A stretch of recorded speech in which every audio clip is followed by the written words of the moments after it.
राहुल गांधी ने बड़ा बयान दिया। उन्होंने कहा बीजेपी से अगर कोई लड़ सकता है तो वो सिर्फ कांग्रेस से, क्षेत्रीय पार्टियां नहीं लड़ सकती। हमारे साथ राजद के राज्यसभा सांसद मनोज झा हैं। सर, एक तरफ जहां कांग्रेस कई क्षेत्रीय पार्टियों के साथ अलायंस में, वहीं पे ये एक बड़ा बयान चिंतन शिविर में कि बीजेपी से कोई अगर लड़ सकता है तो वो सिर्फ कांग्रेस है। देखिए, मैं मानता हूं कि चिंतन शिविर में कई विषयों पे उनकी बात हुई।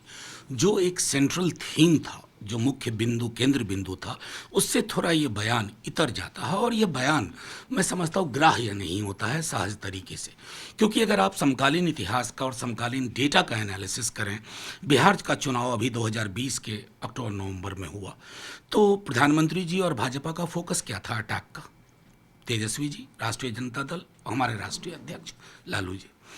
वो वैचारिकी की भी हमारी लड़ाई है, वो सिर्फ इलेक्ट्रल लड़ाई नहीं है। और उसी वैचारिकी के प्रति प्रतिबद्धता की वजह से लालू जी ने प्रताड़नाएं सही, तेजस्वी जी ने प्रताड़नाएं सही, हमारे दल के असंख्य कार्यकर्ताओं ने प्रताड़नाएं सही। तो किसी को ये इतिहास भी देखना होगा कि हमने राजनीति को तराजू में तौल के नहीं देखा, लाभ हानि और वैचारिकी के प्रति कभी कॉम्प्रोमाइज़ का स्वर नहीं रखा। और ये कमोबेश आप देखें, अलग अलग राज्यों का विश्लेषण करें, तो मुझको लगता है कि राहुल जी को एक बार पुनः विचार करना होगा इस बयान को लेकर के, क्योंकि 200-220 सीट को छोड़ दें तो लगभग बाकी की सीटों पर सीधे तौर पर मुकाबला किसी न किसी क्षेत्रीय दल का भाजपा के साथ है।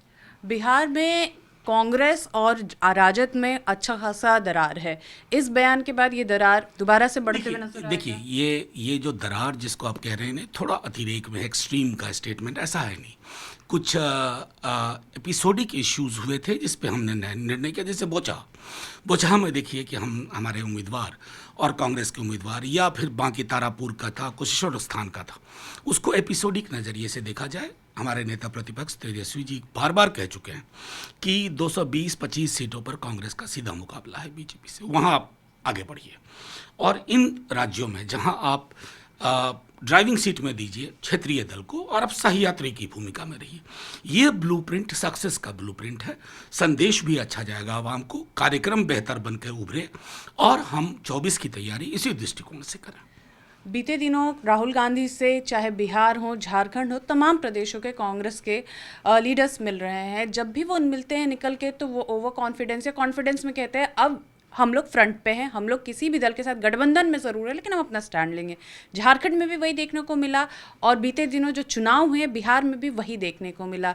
अब ये लग रहा है कि कांग्रेस क्षेत्रीय पार्टियों को कम महत्व देने की तैयारी कर रही है और अपने आप को अब इम्पोर्टेंस ज़्यादा। देखिए, वो कांग्रेस का फैसला होगा कि वो क्या करती है, सारी सीटों पर लड़ती है। मैंने नेता प्रतिपक्ष की बात को, तेजस्वी जी की बात को दोबारा कहा है कि देश को एक वायबल ऑल्टरनेटिव की ज़रूरत है, एक प्रगतिशील विकल्प की ज़रूरत है। वो प्रगतिशील विकल्प तभी संभव है जब आप इस फार्मूले पे चलें, 220 सीट पर आप सामने आमने मुकाबला करें, और बाकी की 300 सवा 300 सीटों पर आप ये देखें राज्यवार कि कौन दल प्रबल है, ताकतवर है, किसके पास अवाम की ताकत है, किसके पास वैचारिकी की ताकत है, और उनके साथ सहयात्री की भूमिका में रहें तो रिजल्ट बेहतर होगा। मैं समझता हूँ ये दरार वगैरह बेमानी हो जाए। इस बयान के बाद भी राजद और कांग्रेस का जो राष्ट्र स्तर पे संबंध है उसमें किसी तरीके की तकलीफ नहीं, हालांकि राज्य स्तर पे जरूर दिक्कतें हैं, ये आप भी मानेंगे? देखिए, सीधी तौर पर मैं बार बार जो बात दोहरा रहा हूँ कि ये जो बयान था उनका, ये बयान उनके केंद्रीय विमर्श से थोड़ा भी अलग होता है। एक तरफ आप कहते हैं लाइक माइंडेड पॉलिटिकल पार्टीज के साथ समझौता होगा, दूसरी तरफ ये बयान आता है, तो दोनों बयान के तार आपस में नहीं जुड़ते हैं। आग्रह होगा कि तार को जोड़ दें। तो आग्रह जरूर यहाँ राज्यसभा सांसद मनोज झा ने किया कि इस दोनों बयान के तार को आप जोड़िए। जहां क्षेत्रीय पार्टियों की अपनी एक ताकत है उसको भी समझना चाहिए, और कांग्रेस जहां पे सामने से फाइट कर रही है बीजेपी को, वो वहां पे बिल्कुल डट के लड़े। कैमरा पर्सन पीयूष के साथ नेहा जी, मीडिया दिल्ली।